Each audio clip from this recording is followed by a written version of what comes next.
Eileen Wuornos. May your wife and kids get I would ask that you point right to now.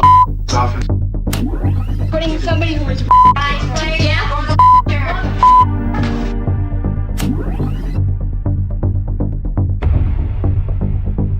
Who's in court for the murder of 7 men in Florida. By the age of 14, Eileen had a criminal history, was addicted to various drugs, and to top it all off, she was pregnant. She was kicked out of her house and forced to fend for herself. She quickly resorted to selling her body for money.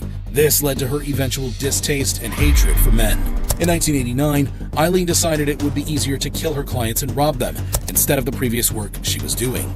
She tricked her victims by posing as a damsel in distress. The men thought they were helping her out. Either way, the second fact on which everyone agrees is that Lee Wuornos shot them dead. In 1 year, Eileen had taken the lives of 7 men. She kept them all a secret, until one day she told her romantic partner, Tyria Moore, who eventually betrayed her to the police. We were sitting on the floor watching TV, and she just come out and said, "I have something to tell you."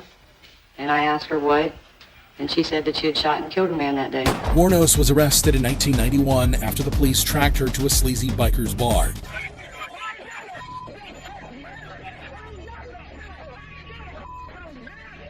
Initially, Eileen denied the accusations. She claimed that the murders were in self-defense. I am sorry that my acts of self-defense ended up in court like this, but I take full responsibility for my actions. It was them or me. Was it self-defense? Yes, but I can't tell anybody. However, her argument would quickly be debunked. It was impossible to be a self-defense argument. We were able to prove that in several of them, the men were actually running away from her. They were shot in the back. In one instance, a man was prone on the ground. His vertebrae had been severed. He was paralyzed, and she shot him in the head from a downward angle. Soon after, Eileen confessed. Go ahead and put the electric chair to me. I should have never done it, she told police.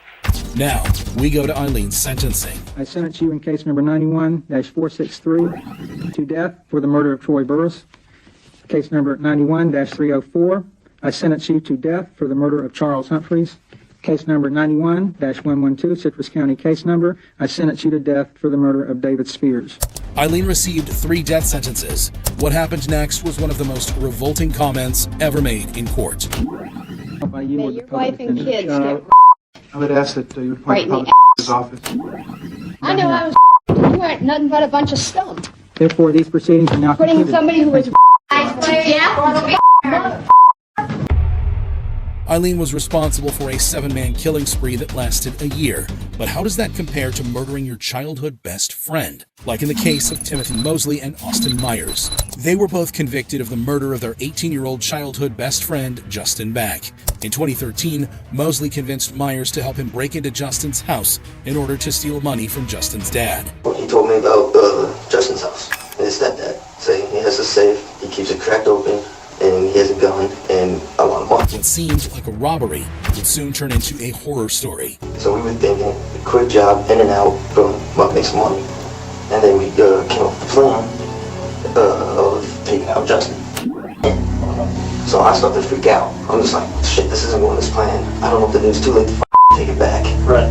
So, not knowing what else to do, I pulled out my knife, because it was right in my pocket. I had my cargo shorts on, and I started stabbing him in the back. Justin was trying to fight back, but it was 2-on-1. He never stood a chance. Justin was trying to ask us why. He was pleading to stop and pretty much begging for his life. According to police reports, Justin ended up being stabbed a total of 21 times. During the trial, Mosley provided testimony against Myers in exchange for a plea deal. What did Austin say in response to these questions and statements that Justin Back is making as he's attempting to kill him? In the lines of, "It's all right, it's almost over." Mosley later explained that Justin was also strangled with a choke wire. The idea of strangling him, that way it would create no mess, pretty much be an easier job to handle. Mosley pleaded guilty and received a life sentence in prison. He was remorseful in court. With Mosley's guilty plea, it was Myers' turn to take the stand. He began by addressing Justin's parents. I'm sorry that this happened. I know that doesn't bring Justin back, but I'm sorry. I hate for any family to go through such pain and suffering as this. Then, Austin asked the jury to spare his life. If you choose for me to die, it's only going to cause more pain and suffering for another family. Not me. It won't hurt me. I won't feel anything. It's going to hurt more innocent people. The terrible events of this past January have caused more than enough pain already. If you kill me, it won't fix anything. It won't bring Justin back. It's only going to hurt more innocent people. All I'm asking you for is a chance for me to become a better person. Then, Justin's father got the chance to speak to his son's murderer. I'm not going to stand up here and tell you how much I hate you. That is without question. I would just hope that every time you close your eyes at night, you see my son Justin. This is moments right before Austin learns he would become the youngest person sentenced to death in the state of Ohio. The court finds that the state has proven beyond a reasonable doubt that the aggravating circumstance outweighs the mitigating factor. Therefore, the sentence of death shall be imposed upon Austin Gregory Myers on the charge of aggravated murder. Austin remained emotionless as he was sentenced to death. However, the opposite can be said for the case of Martez Abram. Stop. Look at the screen, sir. Yes. That's you shooting him? Yes. Can you admit that you shot him in cold blood? Yes. Who's facing a double murder charge in South Haven, Mississippi. According to reports, Abram had been a grocer at Walmart for 20 years before he was suspended for showing another employee a knife he had on him one shift. Hours after Abram was suspended, he came back to work with multiple weapons before unleashing a barrage of bullets, killing Anthony Brown and Brandon Gales, two managers on duty. Then, Abram set a fire and tried to flee. But on the way out, he encountered an officer who he also shot, but survived due to his bulletproof vest. In court, Abram was forced to watch the video of his murders. Yes. Look at it, please, sir. Yes. All right, proceed. Stop. Mr. Gale is on the floor going down to this point, isn't he? Yes. Okay. And that's you shooting him, right? Yes. Okay. Abram admits to all of his crimes, but soon after, he's seen backpedaling, claiming that he doesn't remember anything from the day of the crime. I remember running in. I remember that. And I remember running out. But it had got to a point of where I was scared that somebody was that I was going to get hurt. It took the jury less than an hour to reach a verdict.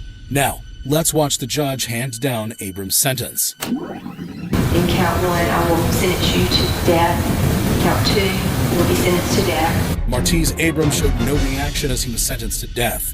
But how does that compare to killers mocking their victims' families? Click here. He and Michael Brady have in common. I stabbed him like 4 to 8 times. When I punched her in the face is when she fell down. A 30-year-old who was serving a 24-year prison sentence for shooting a North Carolina highway patrolman 4 times in 2013. Only 4 years into his sentence, Michael and 3 other inmates attempted a prison escape that resulted in the death of 4 prison workers at Pasco Tank Correctional Institution in North Carolina. This surveillance footage covers Brady and his 3 accomplices just moments before they would begin their attempt at breaking out. Surveillance video shows Michael Brady in the moments before he and 3 other prisoners allegedly murdered 4 prison employees in their attempt to escape the Pasquotank Correctional Facility in October 2017. In prison, Bradley worked in the sewing plant, so he had access to various weapons like hammers and scissors.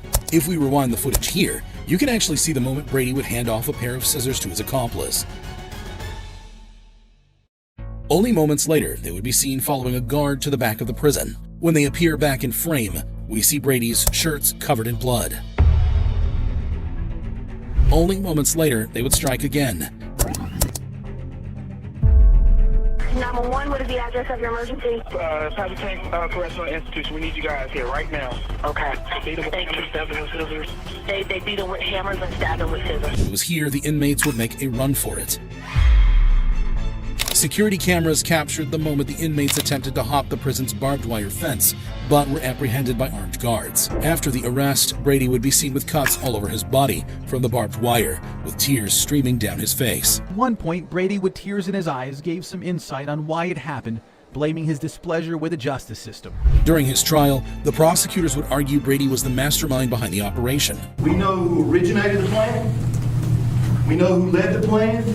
We know who put the actions in place to furtherance of the plan. Brady seemed emotionless as they described the killing he had planned and executed.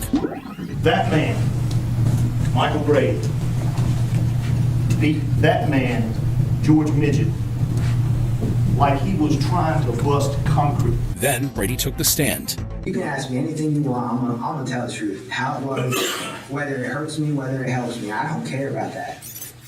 Answer, you don't believe you're crazy, do you? No, I don't think I'm crazy, no. Because your freedom meant more than their lives. Yes. That's how I am until some big event, whether it's shooting a state trooper, whether it's trying to escape from prison, whether it's a serious fight, whether it's whatever. Once that big event happens, all the pressure's gone. Now Brady would receive his sentence. A jury unanimously recommending that the defendant be sentenced to death. Brady seemed emotionless as he was given the death penalty. I stabbed him like 4 to 8 times. However,